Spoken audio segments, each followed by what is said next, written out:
নানা জল্পনা কল্পনার পর অবশেষে পূরণ হলো ইরানের সর্বোচ্চ নেতার আসন। নতুন সর্বোচ্চ নেতা ঘোষণা করেছে তেহরান। এবার আয়াতুল্লাহ আলী খামেনির আসনে বসতে দেখা যাবে তার ছেলে মোস্তফা খামেনিকে। আয়াতুল্লাহ আলী খামেনির মৃত্যুর পর বিপ্লবী গার্ড বাহিনীর প্রভাব ও চাপে অ্যাসেম্বলি অফ এক্সপার্টস তাকে এই পদে নির্বাচিত করেছে। দীর্ঘ সময় ধরে পর্দার আড়ালে থেকে ইরানের ক্ষমতার কেন্দ্রবিন্দুতে সক্রিয় থাকা মোস্তফা খামেনি এখন দেশটির সর্বোচ্চ রাষ্ট্রীয় ও ধর্মীয় প্রধান। 1969 সালে 8 সেপ্টেম্বর ইরানের মাশহাদ শহরে এক ধর্মীয় পরিবারে জন্ম নেওয়া মোস্তফা ইরানের দ্বিতীয় সর্বোচ্চ নেতা আলী খামেনির ছেলে।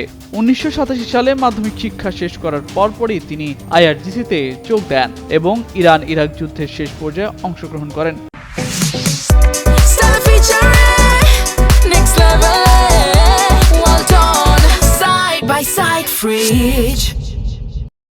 90-এর দশকের শেষের দিকে তিনি কোম শহরের সেমিনারিতে উচ্চতর ধর্মীয় শিক্ষা গ্রহণ করেন এবং সেখানে শিক্ষকতা করেন। মোস্তফা খামেনি মূলত office of the supreme leader এর একজন প্রভাবশালী নিয়ন্ত্রক হিসেবে পরিচিত। বাবার দপ্তরে কাজ করার সুবাদে তিনি সামরিক ও রাজনৈতিক ক্ষেত্রে শক্তিশালী যোগাযোগ গড়ে তোলেন। তাকে ইরানের ক্ষমতার অন্যতম কারিগর হিসেবে গণ্য করা হতো। বর্তমানে 56 বছর বয়সী মোস্তফা খামেনি এমন এক সময় দায়িত্ব নিলেন যখন ইরান গভীর ভূরাজনৈতিক সংকটের মধ্যে দিয়ে যাচ্ছে।